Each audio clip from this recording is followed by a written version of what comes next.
my OGs out there know what the fuck I'm talking about. It's the coffee guy. Had my morning shit now and I feel great.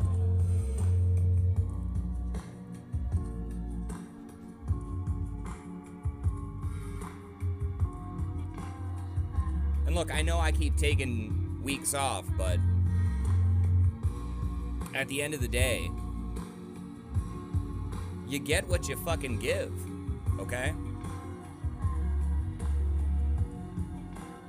I think I've done pretty fair by a lot of you.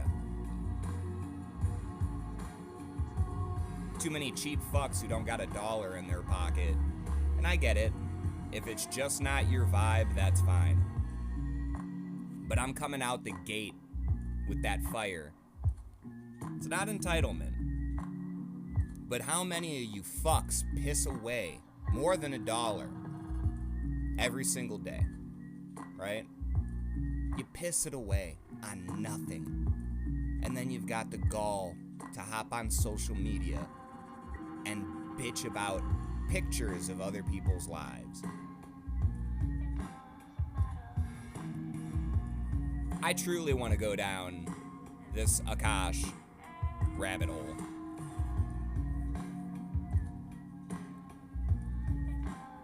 I've been hinting at it a little bit here and there for a while. But I truly believe a lot of you motherfuckers have it completely wrong. You don't know what you're talking about. No offense to Too Lazy, but he's starting to turn into what happened with Rogan, if you catch my drift. It's not that he's compromised, but he's being cradled into these certain conversations to project a specific opinion to a target demographic. Does that make any sense? If it doesn't, rewind the fucking podcast. That's what the button's there for, buddy. Hit a little rewind. It's not that fucking difficult. Pay attention, okay? I want to keep cooking. You don't want me to burn my shit. But it is the truth. And at the end of the day, you can assume that you're so righteous or about it, but in reality you're being puppeteered and all they did was figure out how to put the strings on you. That's what it is for most people.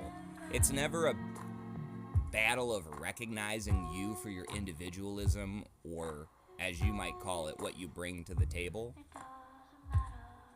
It is a never-ending battle of trying to find out where the strings go.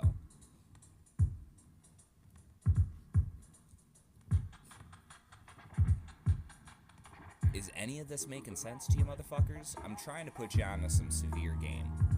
You can walk into a situation and have fear or confidence, whatever emotion in the spectrum you want to choose, Russian roulette style that day. But in reality, most of the time these people have already made their minds up. Their decisions are steps ahead of yours. They know what they're going to say or do based upon anything that you contribute to the conversation. And even scenarios where you choose not to contribute to the conversation, they have choices for that as well. It's kind of like when you play those video games and some conversation pieces don't let you stay there forever. You know, you could sit there for hours in the same spot, them waiting for a response, even though that's not realistic to life. You can do that. You can manipulate a fucking NPC in a game and steal their time in that manner. And just imagine that if we're like a wisp in some god mind, then what if that's our wisp of our god mind? Not that we're gods or whatever, but you understand my point that the same way we don't want to be tortured or go through hard times unnecessarily, we want there to be some type of purpose or meaning behind every punishment that we have to endure. What if we're just dishing out unfair punishment and not even recognizing the impact that we make with our decisions? And that might be a little too high-minded for some people to settle in with and let resonate, to have touch their heart and change their mind about shit.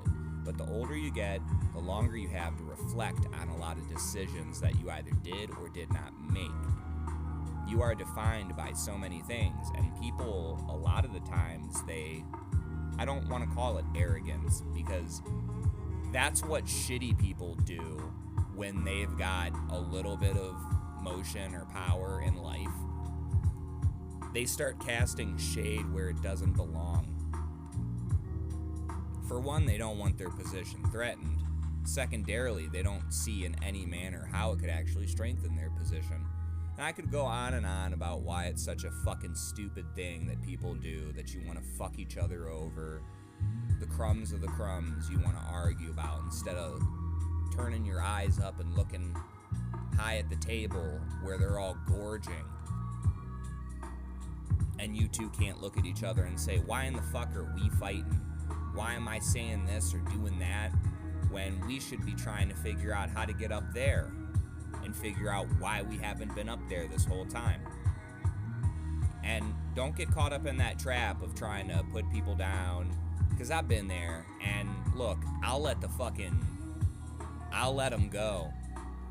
I will let them things go when push comes to shove. Not because I'm better than anybody, but I'm not one to be tested. I don't have anything left in life to lose. I'm getting to that point in middle age.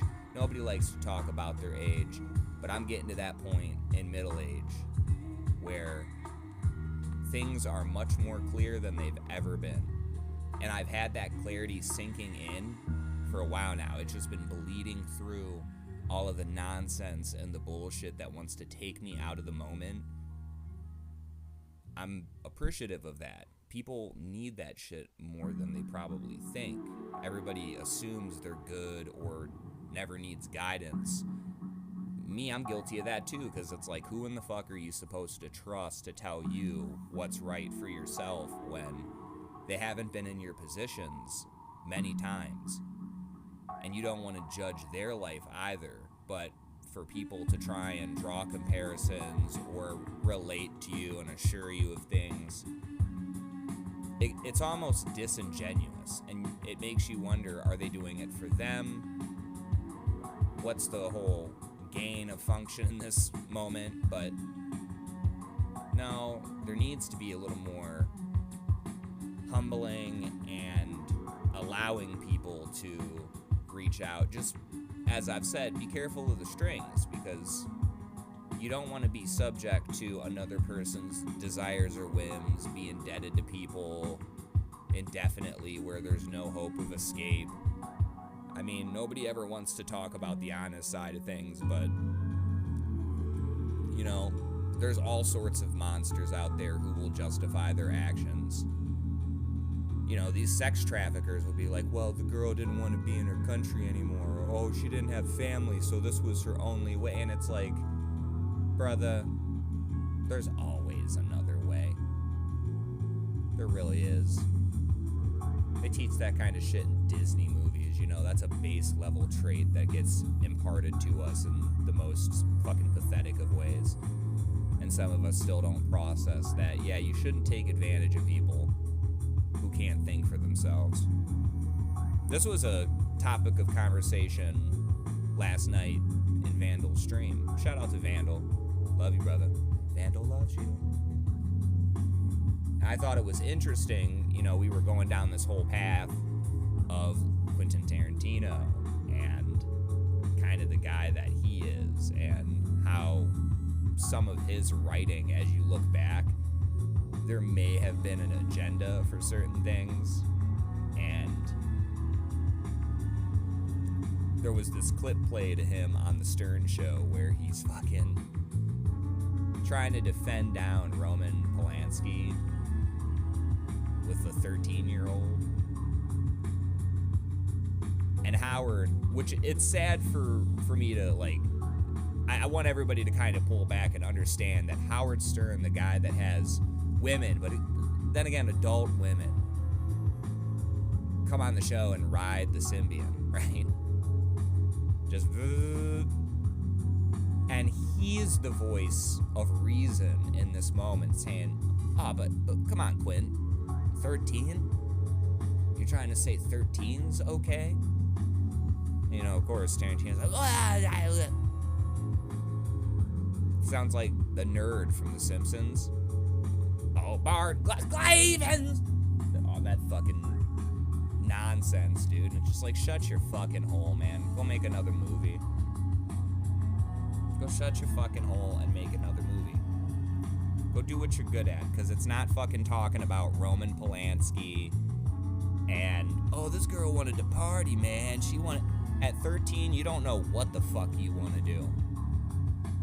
You don't think that I've been in situations around those ages where I was so sure of what I wanted or what I was capable of? And there are always people that will let you believe that so that they can lure you into a false sense of security and do some crazy shit to you. And you never want to talk about that kind of shit, but even Patrice had his moment of talking about the girl that accused him and a bunch of other dudes fucking taking pussy, of doing a Trump, grabbing him by the... Don't hate me for that, please, MAGA guys. I've said plenty of positive.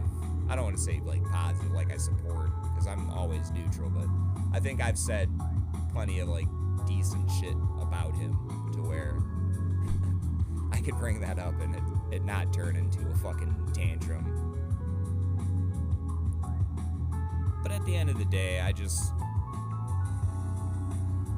don't know. Shit like that confuses me, where people don't understand, even when they have children themselves, that no, dude, certain ages, if you get away with shit, that's because you were a slick kid. But that doesn't necessarily mean that you should have gotten away with that shit. There are moments that you kind of robbed yourself of. I heard an interesting thing when I was younger. You know, I'd already passed 21, so I was of drinking age. But I remember somebody telling me, yeah, I was so proud of myself that I was able to wait until 21 to have my first sip of alcohol. And I kind of looked and I said, why is that? And she kind of smiled at me and continued, well, everybody else around me made a big deal about underage drinking, but I always thought it was a privilege to be able to hit 21 and almost as a rite of passage for adulthood. Now I can drink. And that hit different because, you know, the smoking age used to be 18. I think it's 21 now. See, I don't smoke cigs, so I don't know about none of that. Sorry. I only smoke herb. That's why I take a fat dab at the beginning of every pod. You guys are always supposed to join in with me if you partake. And if not, that's okay. You know, not to spiral off into a different tangent, but I did introduce myself to a lot of people as a grower at Skankfest. I've given people advice about growing. I don't believe in indica or sativa anymore. That's just the way the plant grows. It actually doesn't indicate what the plant's going to do to you, because there are sativas that have terpene profiles similar to indica, or rather the way that people think indica affects them, and vice versa. There's indica plants with terpene profiles that'll hit you the way, as people will call it, a sativa would.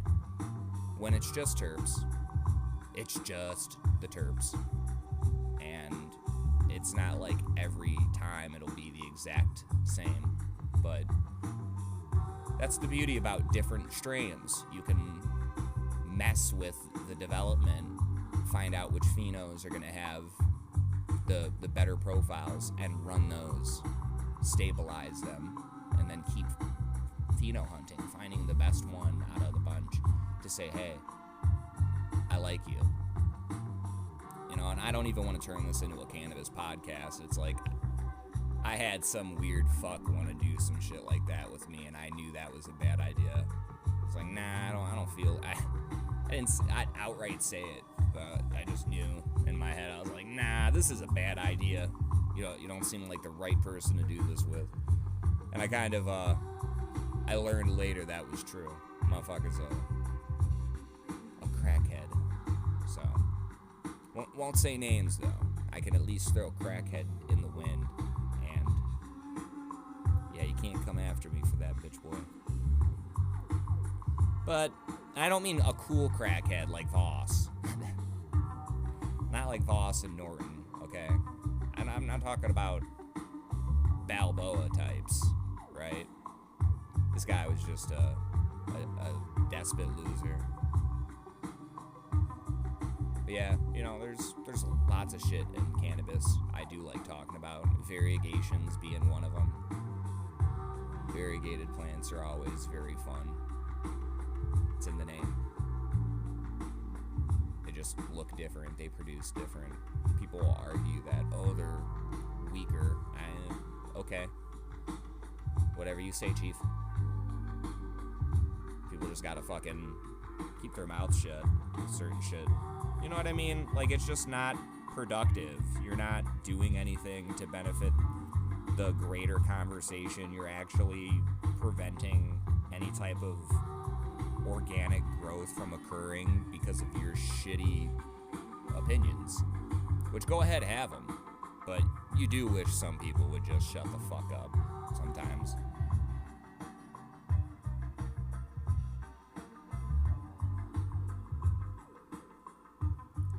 It's not my place to tell people to shut up either. You hope they kind of take the fucking hint, right? I don't want to be a bad guy.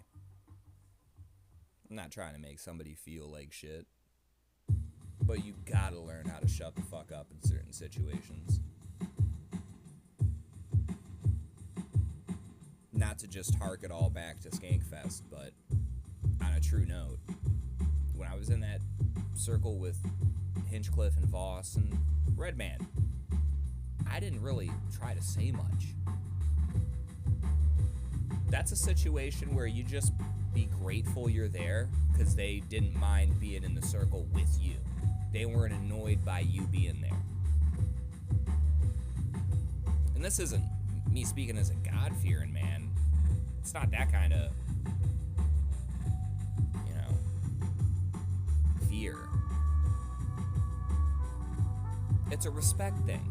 I guess I'm just a little different. Maybe I'm doing it wrong, right? Maybe I should be taking pictures with everybody and being Mr. Picture, and I don't know. It doesn't feel like that, though. Not if I really want to be genuine. That feels like some insincere shit. I have no interest in all that. Seriously.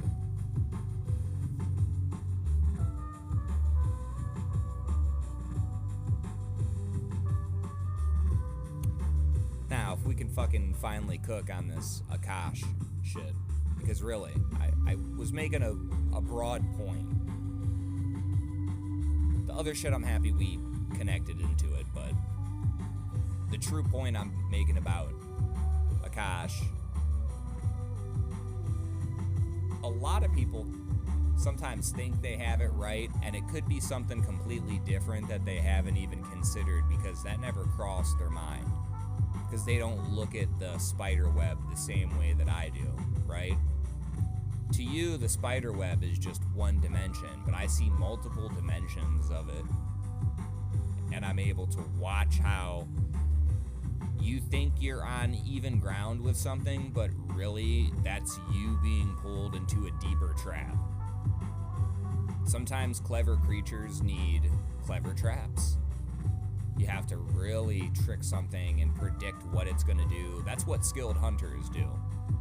When they're trying to track some prime game, the ones that in their genetics just have all the traits to be able to outwit you, they're the ones that say, well, it's probably going to split down this path, so I'll set a trap right here, but if it veers this way, then I'll have a secondary trap and I'll activate a decoy trap here to encourage the animal here.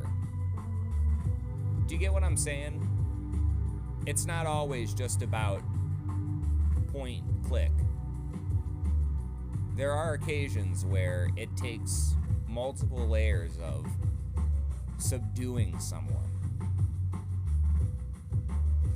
And that could be what's happening here for a lot of people that don't think about it. If you don't like Akaash, if you do, that's great. I don't want to have an opinion on Akaash, right? I have nothing to do with Flagrant or Andrew Schultz. At this point, the only comedians I feel I can kind of talk about barely are the ones that I've actually met and hung out with. I might be able to have opinions on certain shit, but anything deeper than that, it's like, that's not gonna happen, right? But I don't think many of you are considering an angle of this that's pretty obvious to me. What if this is all just part of the plan? What if everybody who is talking about Akaash being a simp and reposting these videos and feeding into this idea that the algorithm is ripping open because apparently that's what people want to see is drama and men getting cheated on, women being unfaithful, the power of influence. Nobody wants to really synthesize it down to that, but at the end of the day, that is what the chase is all about when you see this kind of content being spun. Because there is a spin to it, but it's not the spin that people fucking are sopping up. It's insane watching you Winnie the Pooh into this honeypot. Just another small smackerel, right? Just a small smackerel, piglet. Oh, dear. Get the fuck out of here, man. What if they are in on it together? What if Akaash and his wife one day decided, hey, you know, Flagrant numbers, we could use a bump. I've been talking with Andrew, and if you start posting all this crazy shit, it'll stir the pot, and it'll come to a huge boil, and yeah, we're gonna have a different public view, but who cares, because we'll make so much fucking money off of it, and because it's calculated and we know how people will go and run with the story, we can feed off of this for a minute. To the point where they even did this pseudo-humiliation ritual everybody's fawning about, having his wife come on to talk about, oh, I'm so innocent, and oh, Akaash, the way she says his name too, it's like everybody else has a very like Akaash whiteness to it, and she's like Akaash.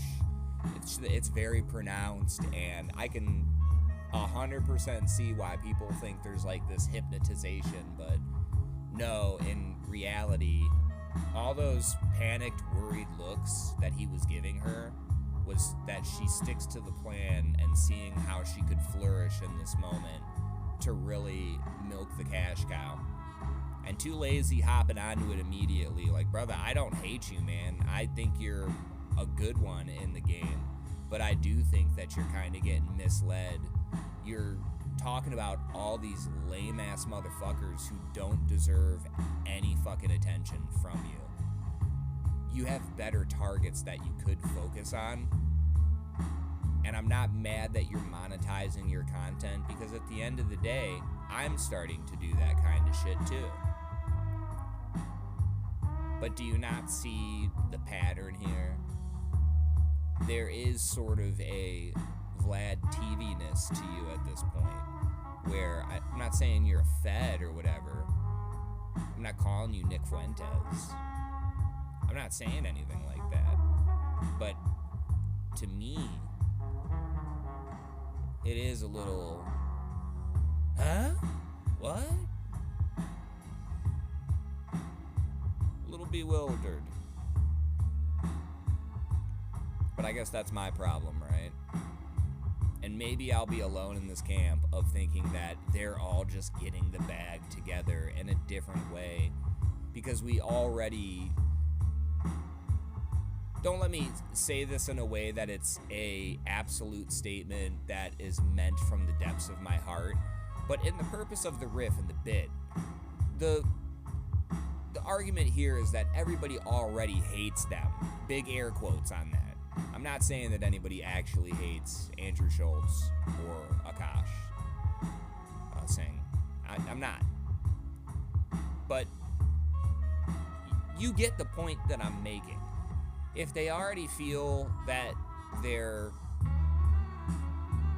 public appearance isn't ideal, well, what's a simp thing gonna do to fuck that up, right? None of you have given that a moment's notice. That you might just be playing right into these guys' hands, and they're laughing to the fucking bank saying, these dumb fucks. Thanks a lot. I got nothing but love for Too Lazy again. I don't want anything from that dude. You know, it would be an honor to fucking do some shit with him at some point. I got a lot of people I'd love to work with. I just don't ask because I don't want to be that guy. I don't want to be the guy looking for the handout. I'd like to meet as equals, and the highest compliment is somebody else saying, hey, you'd be great for blah, blah, blah. That would be cool. But I don't want to just bully or boss my way into shit. That's not my style. It's not going to be my style. Shout out to the people who do that and become super successful because they just don't care about the reaction and will see who it works with. I can't game anybody like that. So I'm more interested in an authentic connection that means something. I don't want to have some type of problem or issue where now I have to explain myself or come to this moment of reconciliation. It's just not gonna happen, you know? It's not. So yeah, I am not joining everybody with the Akaash shit the same way that I was leaving that fucking stinky little crowdfund scam, yada yada, nonsense. Don't even want to say the guy's name type shit. And that's not hater energy either. I hope, I'll say this if it wasn't clear, because not a lot of people rocked into the last step. I'm not mad about that. I had some crazy motion a couple weeks ago, so things can cool down. But I got nothing but love for Ben Avery, right? Like, Ben, Devin, and Jace. I've said enough. They have filled a necessary void for people who are looking for a specific type of content. And I don't feel like they've sold out at all. Especially Ben. I think he's living his truth, man. Out of everybody that I've had to watch change or switch it up, Ben's the one person who he's just grown. He's increased his knowledge, and he tries to share it when he can with people, even though he's got his family. And, you know, it's always nice to help support somebody. Would I ever say that Ben and Tim are on, best friend terms and that Ben still secretly produces the pod for him and they've just created this whole thing to have drama and create a second avenue of revenue? No. That's obviously not what's happening there. But, there is that Lemon Party email, and I have thought about sending in a little video to finally talk to Ben about what I did for, I guess, him. I don't want to say for him, but you know what I mean. Like the way I held it down at Skank for Lemon Party. And something else very specific that I kind of only want to be known by him. There's certain things that you do where I can't figure out the reasons why I do them, but that's what I feel I'm supposed to do. Not to keep fucking harvesting his name or name dropping him, but I think that's why Vandal and I are cool. That dude was genuinely surprised that I was just like trying to be a cool homie when I saw him. And that goes to show you, motherfuckers, that y'all come incorrect. You're pushy, you're aggressive, you're entitled. You think it's all about you, and no. How about if you really want to show anybody anything, how about you have your shit right so that it can mean something? You know? I pranked that motherfucker. I gave him the lemon that I had. I told you guys, I found that bitch in New Orleans. If Skankfest is there next year, I think we should all go to the lemon tree, and it should be a thing for Lemon Party. You know, I'm not trying to drive the boat or whatever, fly the plane, but I know exactly where that lemon tree was. I should have taken a picture of the tree, but I wasn't thinking about all that. I was just like, ooh, lemon.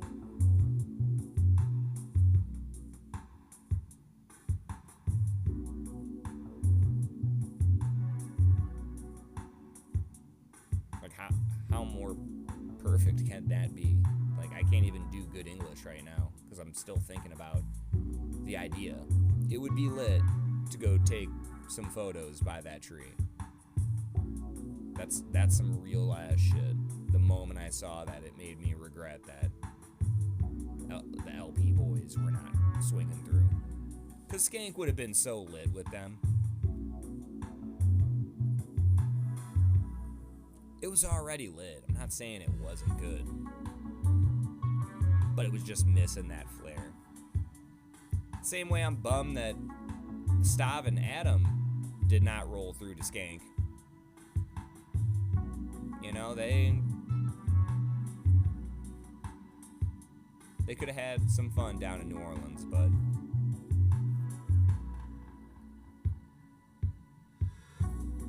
everybody's got their reasons for what they do or don't.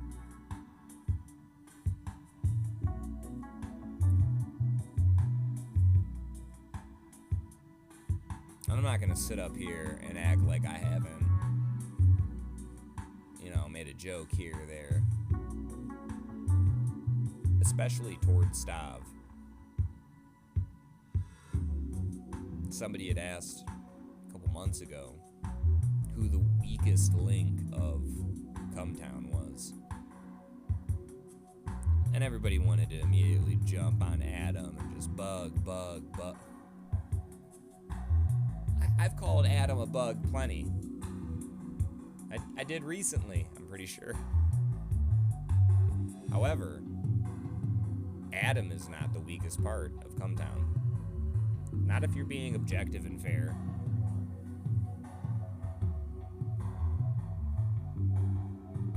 And people kind of questioned me on my pick, but I was quick to fire back, because this is the truth, man, at the end of the day. Stav is successful, but Stav left a podcast with the reason of, I don't want to do podcasting anymore, to go and start a different podcast. Let that fucking sink in. You have to really want nothing to fucking do with people, but in particular, to use that as your reason and then that not apply at all as you do a new podcast. Again, Opa, great. But you had something better when you guys were doing your Howard Stern thing. And of course, Nick was Howard. Stav, you were Artie. And Adam was Robin.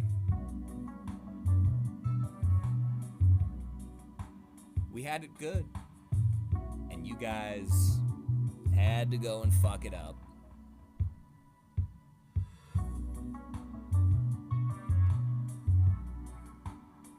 we got some great bits out of the Adam Friedland show. I listened to a lot of the test episodes. Nick, that whole fucking bit on Elmo's dad. Oh, you gotta get the vaccine, Elmo. I love you, son. Just turning him into some fucking jazz musician type.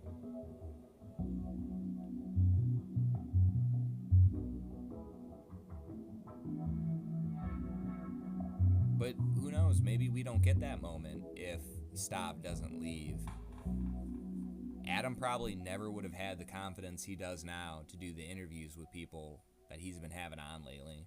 I mean, Alec fucking Baldwin? Who saw that coming? That actually blew me the fuck away. Most people were impressed by Don't Mess with the Zohan, but come on. Motherfucker was campaigning with him and doing pictures, and I don't really know if that's something we should worry about.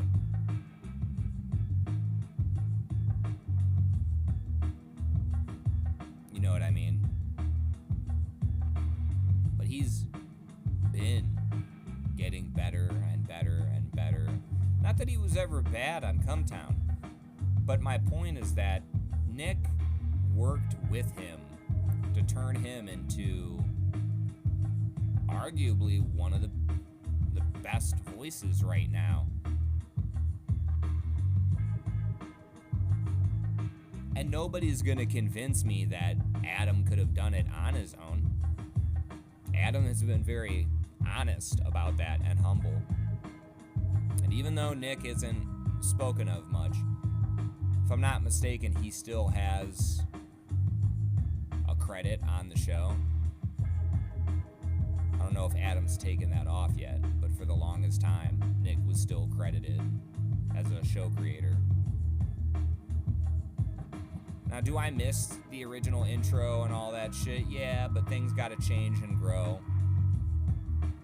There is this fucking picture I found that seems like the inspiration behind Adam's new logo. The scribble of his face, the doodle. Yeah, that's some John Lennon shit, man. You've gone too far. You've pulled a Yoko. You have pulled a Yoko Ono, my friend, and I don't want to call it plagiarizing one of the greats, but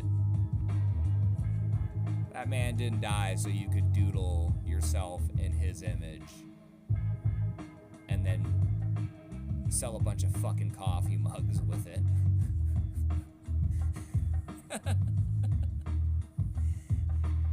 Because that's what we all need more of, right? Fucking coffee mugs, Adam. You were doing better with the yarmulke.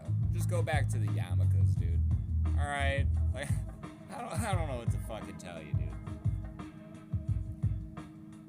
Start telling, telling people you're gonna sell Taft's burkas, right?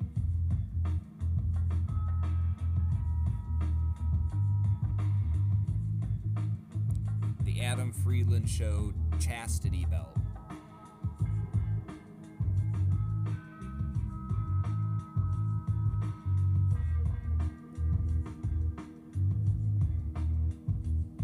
Nah, but for real, that dude's been killing it. I thought having Mr. Macy on was pretty fucking insane. And that guy gave him a lot of gold. He wasn't uptight with him. That's something I've liked about a lot of these interviews. You don't know how they're going to go or if people are going to be fair to him. And I do think that interview with the politician where he gets emotional, that helped him a lot to move forward and do some, some good things. Because, yeah, he's just a comedian, but you never know what people are going to be capable of or what they try to do. And, hey, there's always going to be the hidden hand.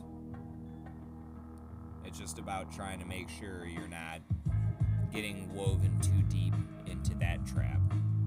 You gotta know when to walk away from that shit. Some people don't. Some people stay in it and they accept when their time is up. They're like, well, it's been a good run. I mean, that happens to everybody, actually. It's called death. Let me be real. But you don't have to chase an early death. Things can progress naturally. I've never been a fan of accelerating your doom.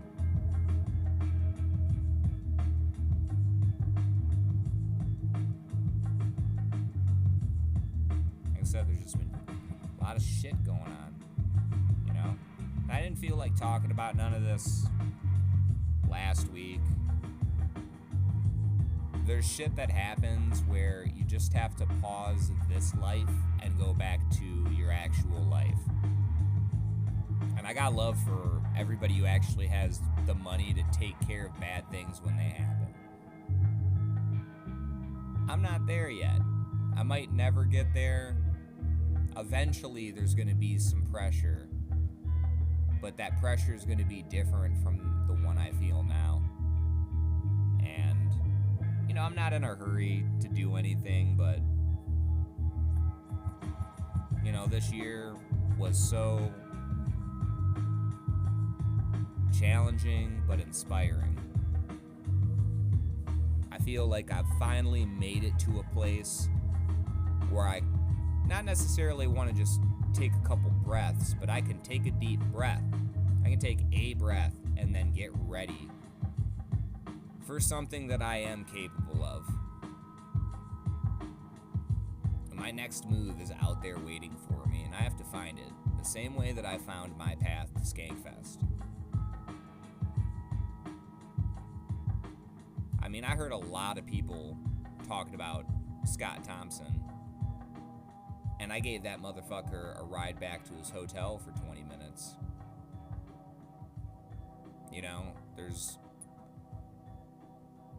you can be upset about things that you think you should have or that should have went down, or you can be appreciative that a lot of shit went down for you specifically, and you don't have to have every other story because you have your stories. That kind of shit, it's not always going to be a two-way street. Sometimes you gotta give and get nothing in return.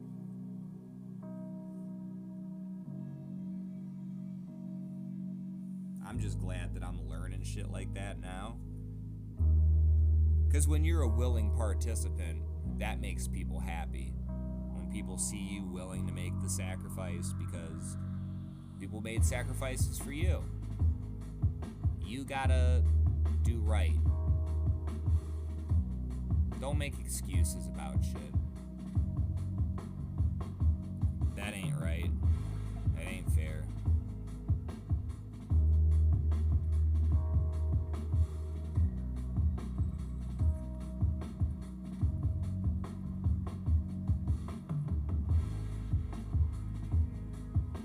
The one thing I do want to kind of throw out here randomly, can we just stop talking about Theo Vaughn for a while? Can we just, for like a month? Can we wait until 2026 to bring up Theo Vaughn at all? Or, you know, wasn't Schultz just saying he was gonna come for Santino, and now he's doing fake damage control with Akaash and his fucking lady? How do you know they're not fucking and sucking in orgies all the time? You think they weren't going to Diddy parties? Really? You think Akaash wasn't at a couple of Diddy parties? Come on now.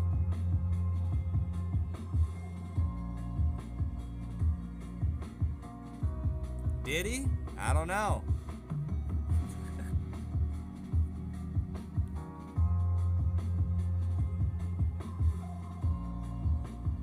But no, there's got to be a different kind of motion for you guys.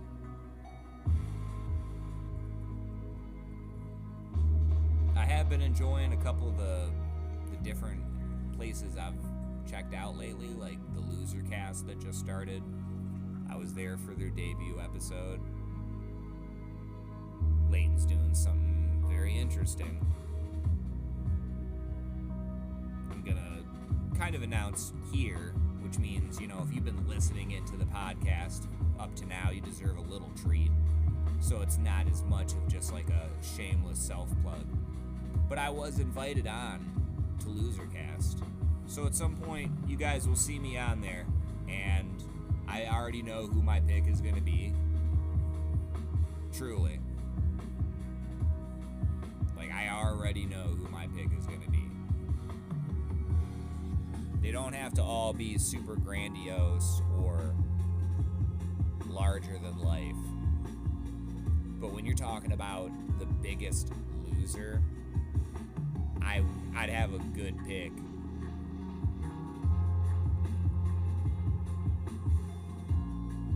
Plus, it would just be fun to riff with the boys.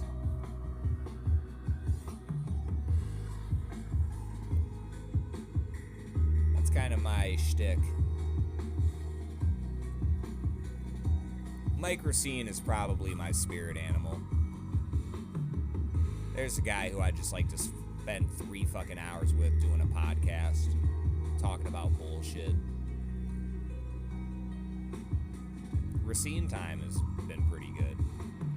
I don't know how many of you have stuck with him, but he didn't end up at Skankfest. That bummed me out.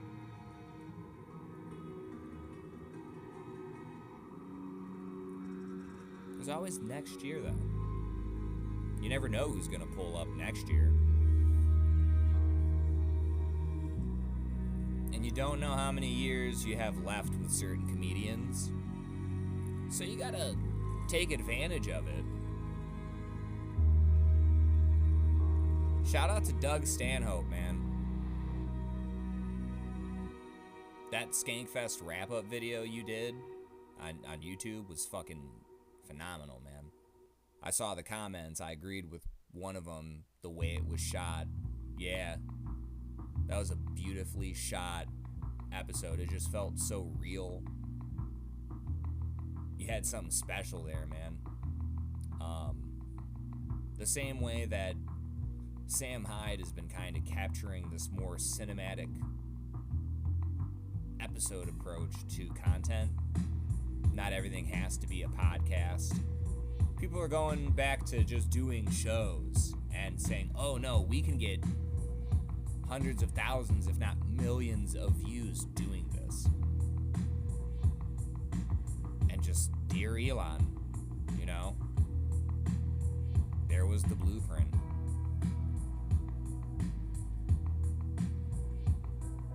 And we all kind of cool off and do different things at a certain point. I will say that the Sam Hyde show, you don't have Nick. You guys still have your shit.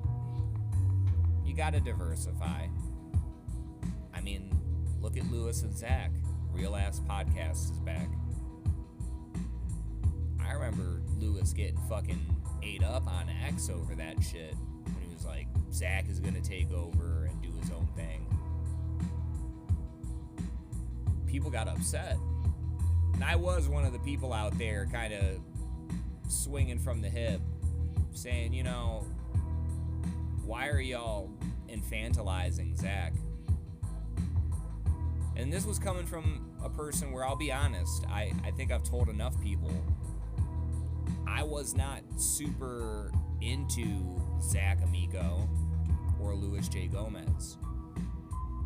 Now I'm a big Luis J. Gomez fan, and I like Zach too. I'm not gonna act like I'm not the biggest fan in the world. But what I got to see from you at Skank, I was like, oh, this dude is a personality. He changes the aura in a room when he's around. I remember how you rallied everybody at the end of the night on Thursday. You don't have to go home, but you can't stay here. You definitely stepped up to the plate so that fucking Christine and Rebecca were not being overtalked by the crowd, because nobody wants to be rude. But that was awesome of you to just kind of control the whole area and be like, hey, get the fuck out of here.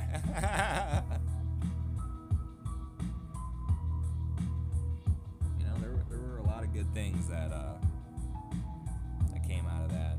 And yeah, I not being familiar with them that way, because everybody knows Lewis, right? I've heard him on enough podcasts. I heard him on the early days of Come Town, but you didn't realize, or at least I didn't realize, that this guy has made a lot of people's careers. He's, I'm not gonna say you're Mitzi, but you know what I mean. Like, you have that same kind of,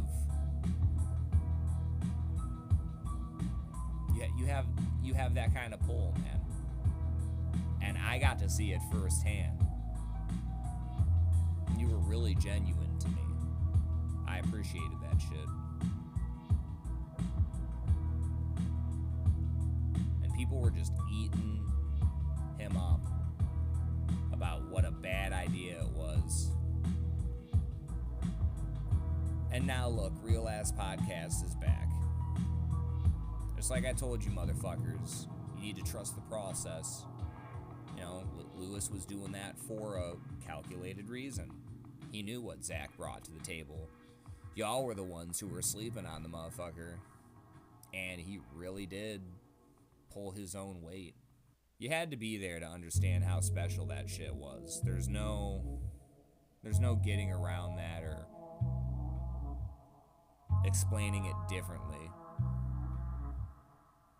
Now I know, and I feel like I'm obligated in a way. Not forced, but obligated to kind of support certain people, because they looked out for me. I did not have to be there. In a way, I don't want to say it like that, but it's like they did need staff, because there were people that dropped out or didn't show up. But you get what I mean. Like, maybe I'm being, again, not generous enough. Maybe I did need to be there, because I was the right person for that. It's hard to take credit or be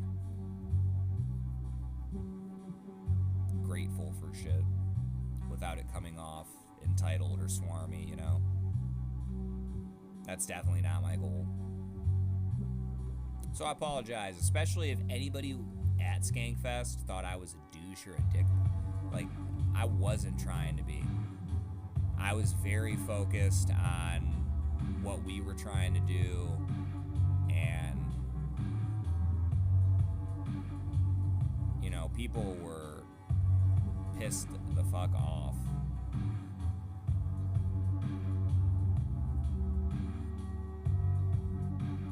For no reason. Not at me, I'm just saying, I saw too many people not having a good time at Skankfest. Homie, there were titties bouncing around everywhere. There was some of the best talent at that venue. If you could not have a good time, it's over for you.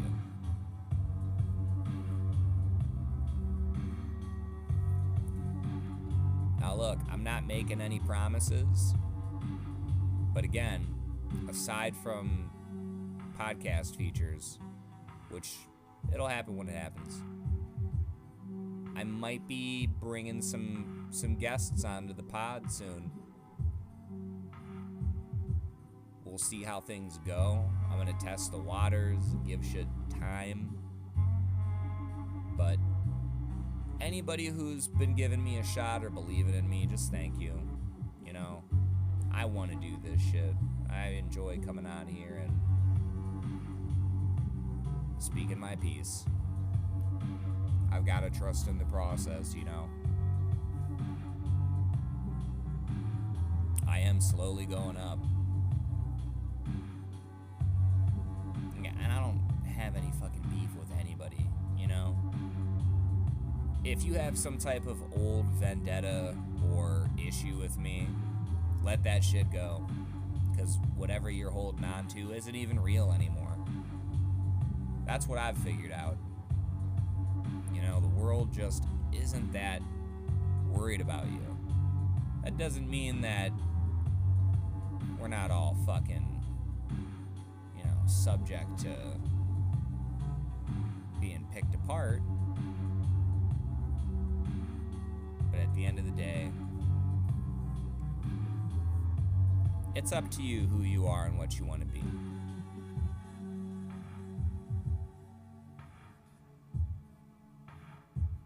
I want to say we'll see you next week, but I'm not going to make that promise. Maybe you won't. Maybe I'll do another episode closer to Christmas. But I don't want to make any promises anymore. The release schedule is going to be what it is.